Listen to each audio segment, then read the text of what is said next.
This is the Doumani Downlo. Do you like poetry? Yeah. Are you ready for one? Yeah. Roses are white, violets are blue. Yeah. The Downlo is toy, but not with Jews. Yeah.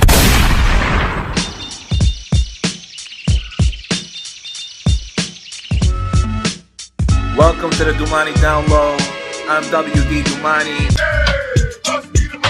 That's right, you can catch me on Instagram at Must Be Doumani. We got some Lebanese awareness news, a little bit of a love story later on, but first, I just want to say that I don't usually swear. I don't like to curse. I don't like to do it. I often cringe when people do it, when they use bad words. I mean, use your vocabulary, people. Express yourselves properly. I just don't like it. But recently, it's been brought to my attention that I'm fucked. I'm so fucking fucked. I mean, I was fighting this realization for a while, but given my construct, my background, who I am, what I represent, my DNA is Lebanese. And my culture is not Lebanese. You can hear it. It's American. It's Western. And I know you're probably thinking, just move there. Go to America. America. They won't let me in. They probably could. They probably could let me in, but I don't want to put my ego through the whole not so random passenger check. You know what I'm talking about. If you don't, it feels like, how can I put this? Okay, after they're done checking you, you ask yourself, was I raped?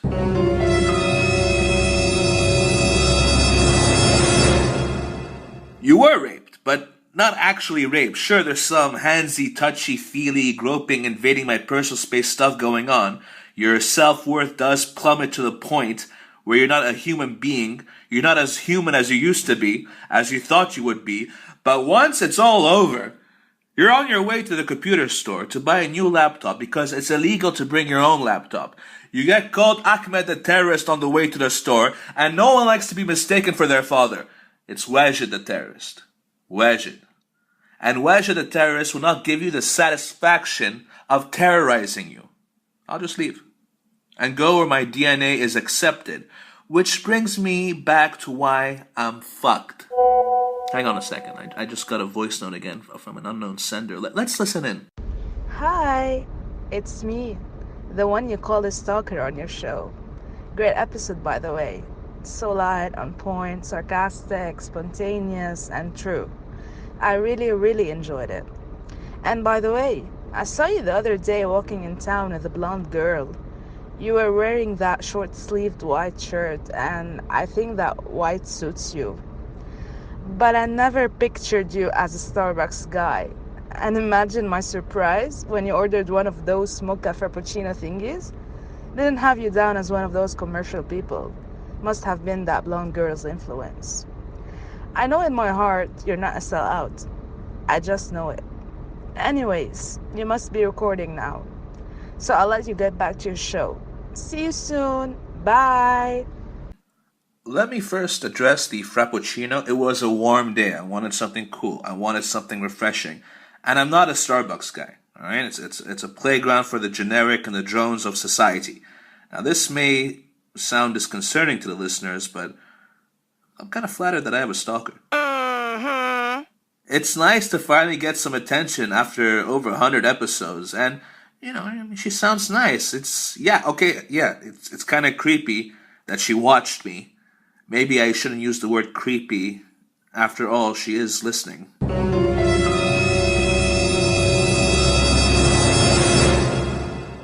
But let me go back to why I'm screwed. DNA Lebanese, but my culture isn't the culture of the Lebanese masses. It's really only appealing to people who can get a visa easily, or the people who don't need a visa at all. It's appealing to up-and-coming money, not old money. And unfortunately, old money caters to the masses, which makes sense for them because they really like money. And they're not really visionaries. They're in it for the now, not for the future, because they know that Lebanon has no future, which I guess it means that I'm not alone in saying I'm fucked. We will take a break. Lebanese awareness news after the skit. You're listening to me, WD, on 1212. 1212.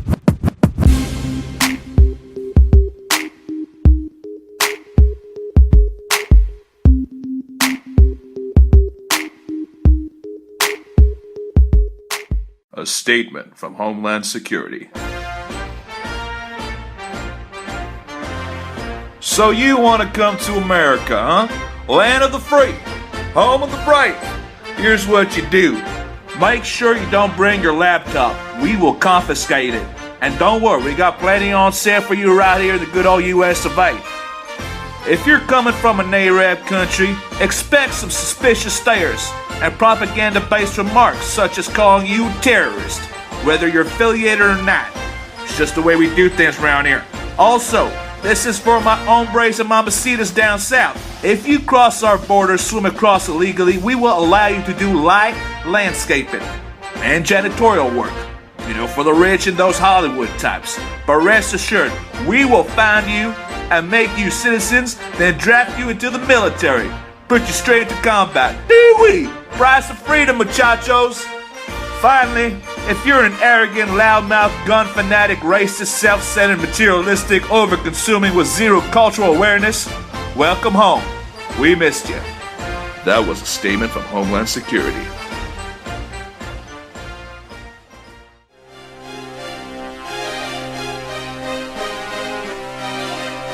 You're listening to the Doumani Downlo on 1212.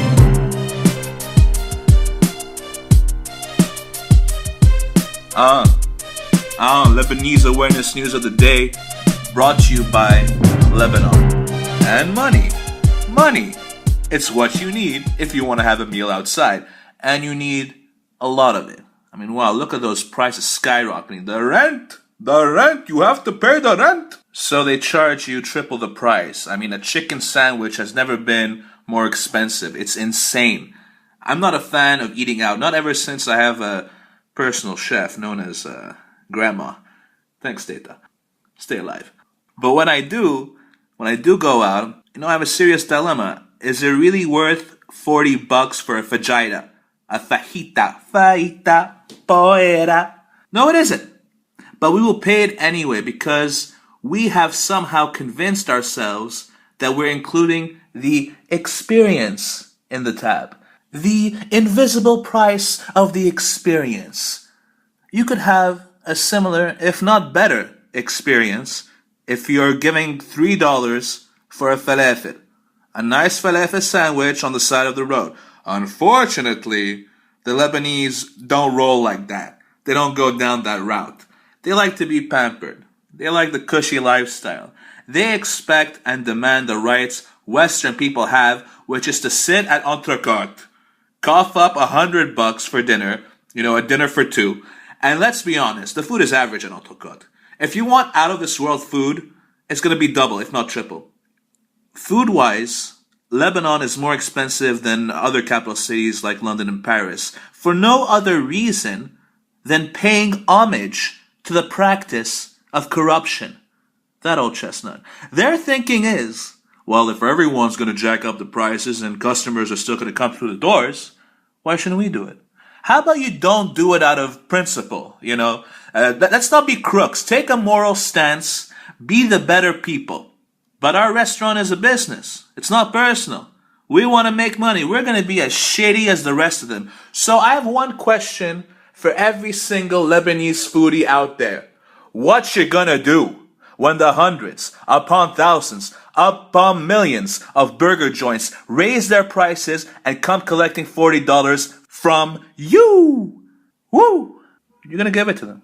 The sad fact is you're gonna give them $40 for meat and bread.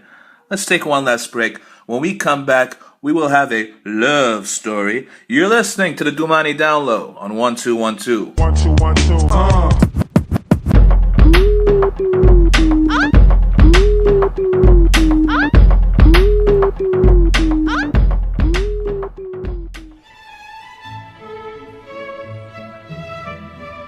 Are you ready to order, gentlemen? Yes, I'll have the $20 starter, then the $40 main course. Excellent choice, sir. And for you? I'm just gonna have the $10 starter. That comes with the complimentary bread basket, right? It does. And for your main course? That's all I'm gonna have, thank you. May I interest you in our $30 main course? It comes with a complimentary jus. No, that's all right.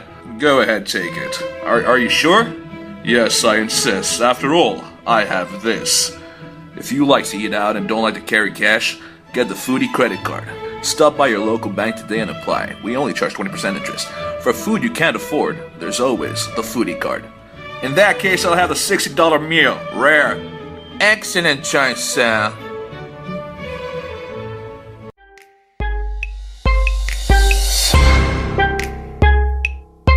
You're listening to the Doumani Downlo on 1212. Time now to share a little story about love. This week, loyal listener of the show, Rawi, was kind enough to share one of his from the vault of love. Let's take a listen. So this is a story of with my current girlfriend. We're on like our second date, and we go clubbing. It was her friend's birthday, and I'm on a tequila kick, so I'm doing tequila all night, tequila shots, tequila drinks. And as long as I don't mix, I'm fine. Like, I'll get drunk, but I won't be sloppy. But what happened was, on our way out, we stopped by her friend's table, and they give me a shot. And spur of the moment, drunk, spur of the moment, I take the shot. Turns out it's vodka. And that's it. After that, like, my head starts spinning. I black out. I don't remember anything. So apparently what happened was that, so I get out of the club, I sit down on the steps, and I'm not making sense really. And I refuse to leave. I refuse to go home unless she comes home with me and she takes care of me. And she really didn't have to. This is our second date. She could have just said, fuck it, I'm out of this. But no, she actually put me in a cab, took care of me. Apparently I vomited a couple of times on the way home. Put me in bed, put me in my PJs, and took care of me all night, where, barfing. Not really a good start for a relationship, but I mean, she stuck around, and, that showed me something. Aww. What a sweet story. What a truly lovely story about true love. And as Rawi said, they're still together, and I'm being told it's now over a year? Really? Wow. I mean, that's, I don't want to say it because he will get upset if I do say it, but, wow, over a year. Man, that's real love right there, when you stick around with someone and take care of them after you experience them puke all over the place. And knowing Rawi, they probably weren't cutesy-wootsy pukes. I would probably describe them as barbaric. Poor girl. I mean, I really applaud her care and compassion, really, honestly. We should get her version of the story. I'd love to hear her perspective, so please contact us on the down low. We would love to hear your side of your second date with Rawi. That's all the show for now. Do subscribe to our channel and feel free to contact us about anything. Who knows? It might make it on the show.